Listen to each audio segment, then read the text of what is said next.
Hello everyone, কেমন আছো তোমরা সবাই? আমি কিন্তু বেশ ভালোই আছি। এই কথাটা বলতে কিন্তু সত্যি একটু কষ্ট হচ্ছে, কারণ যে গরম পড়েছে আর এই গরমের মধ্যে যদি কলকাতা সাইডে যাওয়া হয় তাহলে বুঝতেই পারছো কেমন ভালো আছি। তবুও বেশ ভালোই আছি। যাই হোক, ফ্যামিলির অনেক কজন মিলে আমরা বেরিয়ে পড়েছি। আমরা চলেছি খড়দহ। তো আমরা যাচ্ছি আমার মামার মেয়ে, মানে আমার বোনের জন্য পাত্রের বাড়ি, মানে ছেলে দেখতে। তো সোজা কথা হলো, মেয়ের বিয়ে দেওয়া হবে, তাই আমরা ছেলে খুঁজতে চলেছি। ছেলেরা এসে দেখে গেছিলো, ওদের ভালো লেগেছে, আমাদেরকে যেতে বলেছে, তাই এবার আমরাও চলেছি। আর ভীষণ গরম লাগছিল, ভীষণ কষ্ট হচ্ছিলো, তবুও যেতেই হবে। তার মধ্যে রবিবার ছিল বলেই ট্রেনে অনেকটা ভিড় কম ছিল, আর আমরা মোটামুটি একটু সুস্থভাবে পৌঁছতে পেরেছিলাম। তো আমরা যে ট্রেনটাতে উঠেছিলাম সেটা গ্যালোপিন ছিল, তার জন্য আমাদেরকে ব্যারাকপুরে নামতে হয়েছিল। ব্যারাকপুর থেকে আমরা আবার চেঞ্জ করে গিয়েছিলাম খড়দহতে। তো এখন ব্যারাকপুর স্টেশনেই আছি। অনেক দিন পর ব্যারাকপুর স্টেশনে নামা হলো। অনেক বছর আগে ভাইকে ছাড়তে এসেছিলাম, তখন নেমেছিলাম। আর তারপরে আর দেখো, প্রথমে মামি বসা, তারপরে আর একটা মামি, তারপরে দাদা রয়েছে, মামা রয়েছে, আর রয়েছে আমার বোনের বর। তো যাই হোক, সবাই মিলে বেরিয়েছি। আর কলকাতা সাইড থেকে আসবে দিদি আর একটা দাদা। তো সবাই মিলে পৌঁছে যাব। তো এখন আমরা রয়েছি খড়দহ স্টেশনে, ট্রেন চেঞ্জ করে চলে এসেছি। আর ওই দূরে দেখা যাচ্ছে ওই আন্টিটাই দাঁড়িয়ে রয়েছে, মানে এটা ছেলের বাড়ির লোক, উনি আমাদেরকে নিতে এসেছে। তো আমরা এখান থেকে আবার 4 নম্বর প্ল্যাটফর্মে ওই সাইডটাতে যাব, গিয়ে তারপরে বাড়িতে পৌঁছবো। তো বেশ ভালো, আজকে ফাঁকা ফাঁকা ছিল, যেহেতু সানডে ছিল, আর দুপুরে অনেক গরম, তো হয়তো লোকজন কমই বেরোচ্ছে।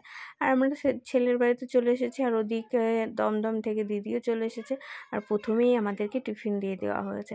আর সত্যি কথা বলতে, ব্লগটা তো এইভাবে করা যায় না। কোনো বাড়িতে নতুন গেছি, সেখানে গিয়ে ব্লগ করব বলে সবার সামনে ভিডিও করে বেড়াবো, এরকমটা হয় না। তবুও তার মাঝখানে বোনকে দেখানোর জন্য যে বাড়িঘরটা কেমন ছিল, আমি সেই ভিডিওটাই করেছিলাম, তাই ভাবলাম এটাকে নিয়েই একটা ব্লগ স্টার্ট করে দিই। তো সেই জন্যই করা। আর এই মিনিটাকে দেখো, এই মিনিটার বয়স কিন্তু 17 বছর, বাড়িওয়ালাই আমাদেরকে বলেছে। তো এই মিনিটার অনেক বয়স হয়ে গেছে, আর যে দাঁত আছে না, এই দাঁতগুলোও পড়ে গেছে, মানে মিনিটার কতদিন বাঁচবে তা জানি না। তারপরে আমি রুমের চারি সাইডগুলো একটু ভিডিও করছিলাম। আর রুমের এই দেখো, মানে কেমন কি আছে, এইটাই বোনকে দেখানোর জন্য যেটা বললাম। আর একটা জিনিস আমার খুব ভালো লেগেছিল, সেটা হচ্ছে এই দুই মামি যেখানে বসে আছে, এটা হচ্ছে একটা সিঙ্গেল বেড। আর সত্যি কথা বলতে আমার সিঙ্গেল বেড ভীষণই ভালো লাগে, তাই জন্যই আমি এই ভিডিওটা করছিলাম। যাই হোক, এবার ছেলের কথায় আসি। ছেলে কি করে কি না করে সেসব বিষয় অনেক পরের কথা। একটা ভালো মানুষের কিন্তু জীবনে ভীষণ প্রয়োজন আছে। তো সেইটা বিষয়ে আমরা ভেবেই ছেলের পক্ষ বা পাত্রপক্ষকে দেখতে এসেছি, কেমন কি করা যায়, কি হয় কি না হয় সেজন্য। তারপরে দিদি বলে, জানিস তো ছাদে অনেক ফুলের গাছ আছে। তো আমি বললাম, তাহলে চল দুজনে একটু ঘুরে আসি আর ফুলের গাছগুলো একটু দেখে আসি। তাই জন্য চলে এসেছি ছাদে। আর এখানে এসে দেখি ছাদে সত্যি অনেকগুলো ফুলের গাছ আছে, আর অনেক জবা ফুল গাছ আছে। আর এই আম গাছটাতে তো প্রচুর পরিমাণে আম ধরেছে। এবার কথা হচ্ছে, সব কিছু তো দেখলাম, বাড়িতে গিয়ে কি ডিসিশন হবে কি না হবে কিছুই কিন্তু জানি না। আর বোনও কি বলবে সেটাও আমাদের জানা নেই। তবে আমাদের মোটামুটি দেখে ভালোই লেগেছিল, সবারই মোটামুটি ভালো লেগেছিল। আর এই ভালো লাগাটা কি হবে বাড়িতে গেলেই বুঝতে পারবো।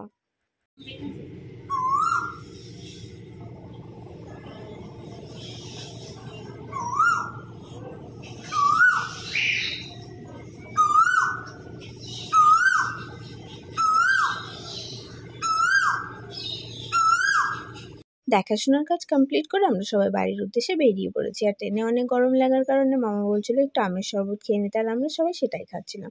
আর তারপরের কথা হচ্ছে যে বোনের বিয়ে কোথায় হচ্ছে, এইখানেই সম্বন্ধ করে হবে কি না হবে বা অন্য কোথাও হবে, সেই বিষয়টা জানার জন্য তোমাদের সবাইকে একটু ওয়েট করতে হবে। বোনের বিয়ে ঠিক হলে অবশ্যই সেই ব্লগ তোমাদের সঙ্গে শেয়ার করব, আর জানতেও পারবে। ততদিন এই গরমের মধ্যে তোমরা সবাই সাবধানে থেকো, সুস্থ থেকো, ভালো থেকো।